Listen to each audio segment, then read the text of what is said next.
सरकार नहीं चलेगी, नहीं चलेगी, नहीं चलेगी। संविधान विरोधी है सरकार, नहीं चलेगी, नहीं चलेगी, किसानों की दुश्मन है सरकार, नहीं चलेगी, नहीं चलेगी।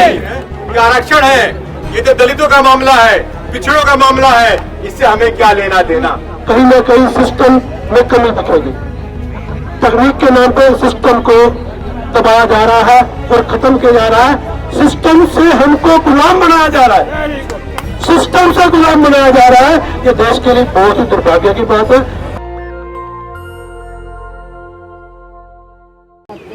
डॉक्टर उदित राज जी, मैं आपको कब से जानता हूं, जब से आपने दलित मूवमेंट चलाया, आंदोलन चलाया। आज मैं प्रदेश में एससी डिपार्टमेंट का प्रदेश अध्यक्ष हूं, लेकिन आज भी अगर मैं किसी को दलित के मामले में एक हीरो समझता हूं, एक मेमेंटो समझता हूं, तो डॉक्टर उदित राज जी हैं। अभी आपकी लोकप्रियता इतनी है कि आजमगढ़ में जब उत्तर प्रदेश में दलितों के साथ अत्याचार हो रहा था, केवल डॉक्टर उदित राज का नाम सुन के वहां पे हजारों की भीड़ इकट्ठा हो गई थी। ये आपके नेता में ताकत और दम है।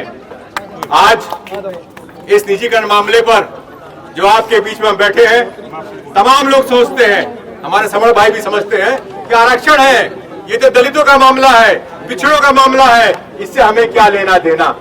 लेकिन मैं उन भाइयों को कहना चाहता हूं कि आरक्षण में अगर आधा से कम लाभ नुकसान हमको हो रहा है, तो आधा से ज्यादा नुकसान आपको भी हो रहा है, क्योंकि सरकारी नौकरी जब खत्म होंगी तो आपको भी तो सरकारी नौकरी चाहिए, आपको भी तो सरकारी नौकरी चाहिए। ये सरकार की सोची समझी चाल है कि जो लड़का पीएचडी करता है, इंजीनियरिंग करता है, डॉक्टरेट करता है, वो आरक्षण के लाभ से या सरकारी नौकरी के लाभ से वंचित रह जाए और 20,000 30,000 की ठेके के नौकरी करे, ना उसकी कोई गारंटी हो, ना उसकी कोई जिम्मेवारी हो। जब उद्योगपति चाहे उसको कान पकड़ के बाहर निकाल दे, तो क्या यही ये सरकार चाहती है? आज हम अपने बच्चों को पढ़ाने पर करोड़ों रुपए खर्च करते हैं। आप किसी माँ बाप से पूछिए, इंजीनियरिंग पढ़ने में, डॉक्टरेट पढ़ने में, बीएड कराने में कितना पैसा खर्च होता है, आपकी आंखें खुल जाएंगी। करोड़ों रुपया गरीब माँ बाप अपना पेट काट के बच्चों को पढ़ाते हैं, और ये सरकार सरकारी नौकरी बंद करके उनको प्राइवेट नौकरी कराती है 10,000 5,000 पे। ये अन्याय नहीं तो क्या है? ये गरीबों के हक पे डाका नहीं तो क्या है? मैं आज आपसे आह्वान करता हूं कि आप सोचिए, जो करोड़ रुपए अगर आप बैंक में रखते तो उसका ब्याज से आपके लड़के को 15,000 20,000 हर महीना मिल जाता। लेकिन ये सरकार ये नहीं चाहती। इस सरकार की नीति दमनकारी है। ये सरकार नहीं चाहती कि लोग आगे बढ़े, दलित समाज, पिछड़ा समाज आगे बढ़े, नौकरी करे, शिक्षित हो, अपने हक को मांगे। ये नहीं चाहते। सबसे बड़ा रास्ता इनका क्या था? अभी आरएसएस के मोहन भागवत जी को आपने सुना, उन्होंने कहा कि हम आरक्षण विरोधी नहीं है। ठीक है, आप आरक्षण विरोधी नहीं है, लेकिन सरकार का जो निजीकरण करा रहे हैं आप और इनडायरेक्टली आरक्षण खत्म कर रहे हैं, इसमें आपका क्या स्टैंड है? ये आपको सामने आके कहना पड़ेगा। नहीं तो हम, हमारे उदित राज जैसे साथी, हमारे पूर्व विधायक राम सिंह निर्मल जैसे साथी, हमारे महिला जैसे साथी, हमारे संदीप जी जैसे साथी, हमारे कामेश रतन जैसे साथी सड़कों पर उतरेंगे और सरकार की नींद हराम कर देंगे। यह मैं उदित राज जी को आश्वासन दिलाना चाहता हूँ, क्योंकि धरना बहुत देर से चल रहा है।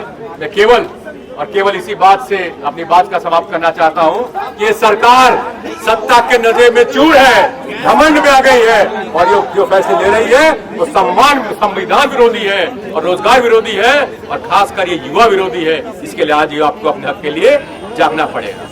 जय भीम। दलित विरोधी ये सरकार नहीं चलेगी, नहीं चलेगी, दलित विरोधी ये सरकार नहीं चलेगी, नहीं चलेगी, आरक्षण विरोधी ये सरकार नहीं चलेगी, नहीं चलेगी, आरक्षण विरोधी ये सरकार नहीं चलेगी, नहीं चलेगी, दलित विरोधी ये सरकार नहीं चलेगी, नहीं चलेगी, संविधान विरोधी है सरकार, नहीं चलेगी, नहीं चलेगी, संविधान विरोधी है सरकार, नहीं चलेगी, नहीं चलेगी, किसानों की दुश्मन है सरकार, नहीं चलेगी, नहीं चलेगी, बेरोजगार बनाने वाली है सरकार, नहीं चलेगी, नहीं चलेगी, महंगाई लाने वाली है सरकार, नहीं चलेगी, नहीं चलेगी, आरक्षण खत्म करने वाली है सरकार, नहीं चलेगी, नहीं चलेगी, आरक्षण हमारा अधिकार है, अधिकार, आरक्षण हमारा अधिकार है। साथियों, हम जब हमारे मेंबर ऑफ पार्लियामेंट होते थे, जहाँ दरबार लगा होता था, पार्लियामेंट में दलितों की आवाज उठाते थे। जो दलितों की आवाज उठा रहे हैं, हमारे 126 MP हैं पार्लियामेंट के अंदर, SC/ST दलित हैं, किसी ने आवाज आज तक नहीं उठाई। रामलीला मैदान में रैलियां की, पूरे हिंदुस्तान से लोग आए, लाखों में लोग आते थे, हम देखते थे। इनके ऑफिस में जो दरबार लगा रहता था, लोग आते थे, अपनी समस्या का समाधान करते थे। डॉक्टर साहब पार्लियामेंट में नहीं जाते थे, लेकिन लोगों की समस्या सुनते थे, वो लेटर चिट्ठियां लिखते थे, फोन करना होता था, फोन भी करते थे, चाहे कमिश्नर को करना हो, मुख्यमंत्री को करना हो, स्टेट मिनिस्टर को, कलेक्टर को। हमने अपनी आंखों से देखा है। तो जो काम डॉक्टर साहब ने किया है, आज तक किसी भी हमारे दलित नेता किसी ने नहीं किया। और हर बार पार्लियामेंट में यानी कि आवाज उठाई, प्राइवेटाइजेशन पर उठाई, एयरपोर्ट अथॉरिटी के जो प्राइवेट हुआ उस पर, रेलवे होने जा रहा है, इन पर सब पर आवाज उठाई। तो डॉक्टर साहब को उसका यानी कि खमियाजा भुगतना पड़ा। आप लोग, हम जानते हैं, टिकट तक नहीं दी, जो कि ये दलितों के मसीहा है, आवाज उठा रहे थे। मैं जनपद बिजनौर से आया हूँ, उनका समाज का जो हूँ, जिला बिजनौर से जिला अध्यक्ष हूँ। आज इस सरकार ने जो है किसानों को तो बर्बाद कर रखा है, उसके साथ साथ में बुनकर भी बहुत परेशान है। मैं चाहता हूँ बुनकर की आवाज भी उठानी चाहिए, और बुनकर की आवाज भी उठ रही है। इस सरकार ने जो है बुनकरों का इतना बुरा हाल कर दिया, लोगों ने अपनी मशीनें बेचने पर मजबूर हो गए हैं। इस तरह का बुरा हाल कर रखा सरकार ने। नौजवान भी परेशान है, दलित भी परेशान है, सभी परेशान है। इस सरकार में मैं कहना चाहता हूँ, जब भी डॉक्टर साहब कोई प्रोग्राम करते हैं, मैं जनता बिजनौर से हर दफा डॉक्टर साहब के प्रोग्राम में शिरकत लेता हूँ। और मैं सभी भाई से कहना चाहता हूँ कि डॉक्टर साहब का शुक्रिया अदा करना चाहिए हम सब लोगों को। ये आपकी आवाज उठा रहे हैं, हम लोग अपने घरों में बैठे हैं। जब ये तेल बिक जाएगा, रेलवे बिक गई, सभी कुछ चीज बेचने में तैयार है, एक दिन ऐसा आएगा ये आपका घर भी बेचेंगे, और आप कहेंगे हमारे घर के कागज तो हमारे पास है, आप कहेंगे हमारा घर तो बिक गया है। तो मैं आपसे कहना चाहता हूँ, डॉक्टर साहब का साथ दें, और इंशाअल्लाह और तगड़ा अभियान करेंगे, और हम भी आएंगे जिले बिजनौर। आज डॉक्टर साहब ऋतुराज जी ने जो अम्बेडकर, जो आज अम्बेडकर समाज को आगे बढ़ाते हुए चल रहे हैं, जो आज देश को बांटने की बात हो रही है, और विमुद्रीकरण के नाम पे, उस डिजिटल के नाम पे आज देश को बर्बाद किया जा रहा है। और जो सन 47 से पहले का समाज था, उससे ही बुरा बदतर करने की बात कर रहे हैं विकास के नाम पे। जहां देखो आपको, जहां देखो वहीं ना कहीं सिस्टम में कमी दिखेगी। तकनीक के नाम पे सिस्टम को दबाया जा रहा है और खत्म किया जा रहा है। सिस्टम से हमको गुलाम बनाया जा रहा है, सिस्टम से गुलाम बनाया जा रहा है। ये देश के लिए बहुत ही दुर्भाग्य की बात है। हम इस सरकार की घोर निंदा करते हैं, और इस सरकार को यहाँ से अभी जाना चाहिए, जहाँ दूर से आए थे वहीं जाना चाहिए।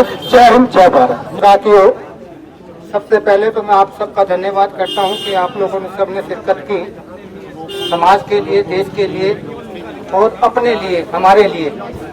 सबसे बड़ी बात यह है कि कुछ आज कमियां जो देख रहा हूं, कि जिस गांव का, समाज का, देश का अगर संविधान नहीं होता तो उसका मिटना निश्चित हो जाता है। जिस समाज का, जिस आंदोलन का सेनापति नहीं होता, उसका मिटना निश्चित हो जाता है। अगर सेनापति हमारे बीच में है, अगर उसकी कमांड को जो लोग ना माने, तो वो सैनिक कहलाने लायक नहीं होता है। तो आप अच्छे सैनिक बनिए, अच्छे सैनिक बनिए। कमांडर आपके बीच में है। जब कमांडर आपके बीच में है, उसकी दिशा निर्देश पर आप काम करोगे, हर लड़ाई को आप और हम जीतेंगे, मेरा ये विश्वास है। मुझसे पूर्व बहुत से वक्ता यहाँ पहुँच चुके हैं, और फिर कभी मौका मिलेगा आपके सामने बात रखेंगे।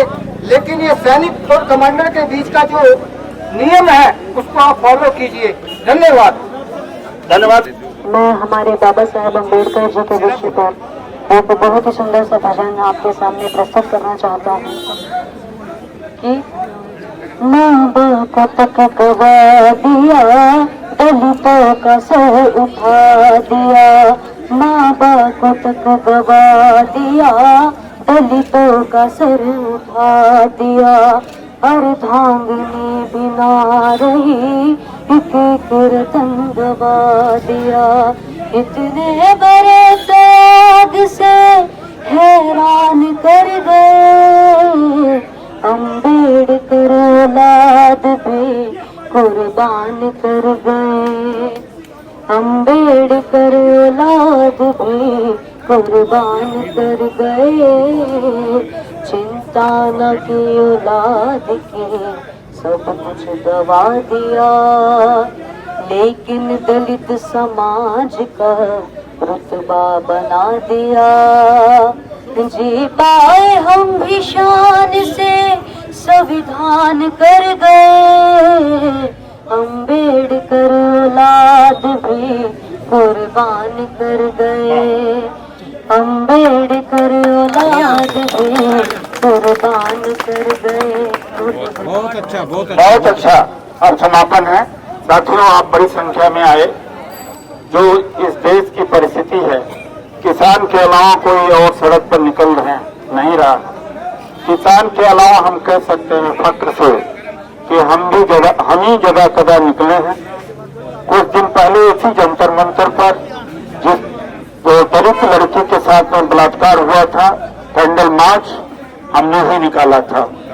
उसके पहले इस जो नई संसद बन रही है, इस संसद भवन का नाम डॉक्टर अम्बेडकर होना चाहिए, उसके लिए भी हम सड़क पर उतरे थे। इसके पहले संविधान बचाने के लिए हम ही सड़क पर उतरे थे। तो हम बार बार सड़क पर उतरते रहते हैं। यह बड़ा मुद्दा है, इसलिए बड़ा मुद्दा है कि रेल को, एयरपोर्ट को, बैंक को, LIC को, सबको ठगी के द्वारा, फ्रॉड के द्वारा, बेईमानी के द्वारा बेचा जा रहा है। एक नया नाम दिया है नेशनल मोनेटाइजेशन पाइपलाइन, संपत्ति का मुद्रीकरण। जो रेल है या रोड है, जिस रोड पर आप खड़े हैं, ये किसका है? आप सबका है। भले यहाँ पर ये जो सड़क पर दुकान लगाने वाला है, पानी बेचने वाला है, इसने यह भी उपभोग की वस्तु खरीदता है, नमक खरीदता है, दाल खरीदता है, आटा खरीदता है, या छाता खरीदता है, छुरी चाकू जो भी खरीदता है, टीवी खरीदता है, यह भी टैक्स देता है। सबके टैक्स से सरकारी विभाग बने हैं, सरकार की संपत्ति है। ये कोई अंबानी कहे कि मैं टैक्स पेयर हूँ, या कोई बड़ा पूंजीपति है कि हमारे टैक्स से बना हुआ है, ये बेईमानी है।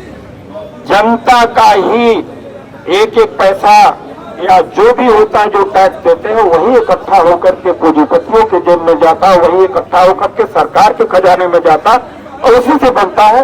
ये मिस्टर मोदी को अधिकार नहीं है बेचने का, ये जनता की संपत्ति है। दुर्भाग्य है इस देश की जनता कि नहीं निकलती। अगर अमेरिका, यूरोप होता तो दूसरे देश की जनता जाकर के इनका गला पकड़ लेती। दूसरे देश में जनता सड़क पर निकलती है नहीं, इस देश की जनता नहीं निकलती। लोग इंतजार करते हैं कि कोई नेता आए, राम सजीवन जी आए, आलोक जी आए, या रामेश्वर रजौरा जी आए। इस देश की नीयत यही रही हजारों वर्ष तक। तो यह देश ऐसा है, वरना इतनी महंगाई हो, लोगों की महंगाई का असर मेरे ऊपर नहीं पड़ रहा, ज्यादा राहुल जी के ऊपर नहीं पड़ रहा है, प्रियंका गांधी जी के ऊपर नहीं पड़ रहा, मेरा ख्याल है इसमें से बहुत सारे लोगों के ऊपर नहीं पड़ रहा। लेकिन जिनके ऊपर वास्तविक रूप से पड़ा हुआ, वो भी इंतजार कर रहे हैं कि सस्ता होगा तो सबके लिए, हमारे लिए नहीं होगा। नौकरी मिलेगी तो सबके लिए, हमारे लिए नहीं होगी। दुर्भाग्य है सामाजिक संरचना इस तरह से। भाग्यवादी समाज, ये नेतृत्व गुलाम समाज है, पीछे चलने वाला समाज है। फिर भी पीछे भी नहीं चल रहे हैं, तो कोशिश किया है कि पीछे लोग चले। शुरुआत आज हमने किया पूरे देश में मुद्रीकरण का विरोध होना चाहिए। आज 80 लाख नौकरियां केंद्र सरकार और राज्य सरकारों में खाली हैं। क्या उसकी लड़ाई लड़ने के लिए सवर्ण समाज का भी युवा नहीं आ रहा, चूंकि उसको धर्म के नशा में सराबोर कर दिया गया है। सबसे ज्यादा अगर खतरे में है तो हिंदू खतरे में। गरीब हुआ कौन? हिंदू। रोजगार किसका जा रहा है? हिंदुओं का।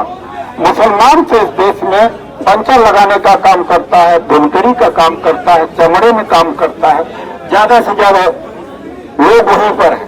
लेकिन इस देश का जो मीडिया का मालिक है, वो देश चलाने वाला है, इस देश का जो जमींदार है, इस देश का जो उद्योग चलाने वाला है, या इस देश में आईटी कंपनी है, फाइनेंस सेक्टर है, आयात निर्यात है, इसके मालिक ही तो सवर्ण हैं। लेकिन बर्बाद तो वही हो रहे। आज 70 और 80% जो मझोला व्यापारी है उसका उद्योग बंद हो चुका है। लेकिन धर्म जैसे एक अफरीम होता है, जैसा कार्ल मार्क्स ने कहा कि इस अफरीम को खिला करके सुला दिया गया है। हर जगह मैं देखता हूं कि हिंदू का नुकसान होता है। आईएम में 74% प्रोफेसर का पोस्ट खाली है। आईआईटी में 40% से ज्यादा पोस्ट खाली है। आईएम में और आईआईटी में सवर्ण के ही बच्चे तो पढ़ते हैं, क्या उनके ऊपर प्रतिकूल असर नहीं पड़ा? लेकिन जिस तरह से हिंदू और मुसलमान के नफरत में पूरे हिंदू समाज को झोंक दिया गया और समझ नहीं पा रहा, देश बर्बाद हो रहा। मैंने आज ही लिखा कि इस देश का कोई भविष्य नहीं। जब कभी 1000 वर्ष 500 वर्ष बाद जब रिसर्च किया जाएगा इस देश में हम नहीं रहेंगे, तब देखेंगे कि इस देश को किस तरह से बर्बाद किया गया। और आपको मैं बता दूं तो 10-20 साल में यह देश और खड़ा होगा। इस देश के बड़े बड़े पूंजीपति छोड़ करके विदेश चले जा रहे हैं, पैसा इस देश में टिक नहीं रहा। केवल अमेरिका को 60,000 करोड़ रुपया भारत के छात्रों से मिला है। 60,000 करोड़ से उत्तर प्रदेश की सरकार चलती है। कई छोटे मोटे राज्यों का बजट है। आज संस्थान इतना घटिया हो गए हैं कि अच्छी शिक्षा के लिए विदेश जा रहे हैं। 60,000 करोड़ में तमाम छोटे मोटे राज्यों का बजट होता है। ये हालत कर दिया तो क्या इसमें ब्राह्मण ठाकुर बनिया नहीं पिस रहा है? वो भी पिस रहा है। आज वो देश छोड़ करके भाग करके विदेश पढ़ने जा रहा है। एक देश की बात बता रहा हूं, 11 लाख छात्र विदेश में पढ़ रहे हैं क्योंकि यहाँ पर संस्थान बर्बाद हो चुके हैं। ये बर्बादी का कारण यही लोग हैं। तो सभी के ऊपर असर है। 80 लाख नौकरियों के लिए लड़ाई क्यों नहीं लड़ा जा रहा? आज सिविल सर्विसेज में जो 1400-1300 पोस्ट हुआ करती थी घटा करके आधी कर दी गई है, लेकिन बढ़ाने की लड़ाई कोई नहीं लगा। हर परीक्षा में बेईमानी हो रही, नीट में बेईमानी हो रही, पर्चा लीक हो रहा है, युवा नहीं लड़ाई लड़ रहा। आप धन्यवाद, आपको धन्यवाद करता हूं कि आप आए इतनी बड़ी संख्या में। कम से कम इतिहास रहेगा गवाह कि जब सब कुछ बर्बाद हो रहा था इस देश में तो कुछ लोग निकले हुए थे देश बचाने के लिए। आज देश बचाने के लिए निकले। और इस आंदोलन को और तेज करना चाहिए। और ये जो बुद्धिजीवी है, ये कर्मचारी अधिकारी है, इसको निकल के आना पड़ेगा क्योंकि कानाफूसी यही करता है, समाज को चलाता यही है, पता लगता नहीं लोगों को। इसको निकलना पड़ेगा क्योंकि लाभ इसी ने लिया है। तो ये आंदोलन और तेज होगा। अभी हमारे साथी ओम सुधाका और प्रेम सिंह चौहान जो सुबह से शाम तक कार्यालय में रहते हैं, नवनिर्मित अध्यक्ष हुए हैं। इन लोगों का सुझाव है कि कुछ मार्च जरूर 50 कदम तक करेंगे। राजेंद्र छोकर जी हमारे साथ हैं, उनका भी बड़ा साथ है। बाबूलाल जी भी उपस्थित है हमारे। तो मैं यहाँ पर कुछ 100 कदम 50 कदम तक जरूर चलूंगा। जो एक दस्तूर होता है, उस दस्तूर को निभाने के लिए, जैसा मैंने पहले कह चुका था कि पुलिस से कि हम कोई रास्ता बंद नहीं करेंगे, हम तोड़ फोड़ नहीं करेंगे, हम अपने जवान पर कायम रहते हैं। और ये सब जानते हैं कि जब कहीं कभी भी सबके लिए बंद होता है तो हमारे लिए इजाजत दिया जाता है। वो जानते हैं कि हम लोग बड़े अनुशासित हैं। तो जब मेरा सम्मान वो करते हैं, हमारा सम्मान वो करते, तो हम उनका भी सम्मान करते हुए कोई लॉ एंड ऑर्डर की परिस्थिति हम नहीं यहाँ पर पैदा करेंगे। हम 10 कदम मार्च के लिए आपके लिए आह्वान करते हैं। प्रेम सिंह चौहान, परमिंदर जी, बाबूलाल जी, डॉक्टर ओम सुधा जी, आप सब लोग आगे चले, अगुवाई करें। जी अपने हाथों में तख्ती ले लें अपने हाथों में तख्ती ले लें और जाते वक्त इस तख्ती को जमा कर दीजिएगा। जाते वक्त इस तख्ती को जमा कर दीजिएगा, आगे काम आएगी। जाते वक्त इस तख्ती को जमा कर दीजिएगा। नेशनल दस्तक की आपसे गुजारिश है कि अगर इसको बचाना चाहते हैं तो नेशनल दस्तक को सब्सक्राइब करने के लिए रेड कलर के सब्सक्राइब बटन को दबाएं, फिर बेल आइकन की घंटी दबाएं। नेशनल दस्तक को बचाने के लिए बहुत जरूरी है कि हर खबर को शेयर करें, लाइक करें, कमेंट जरूर करें।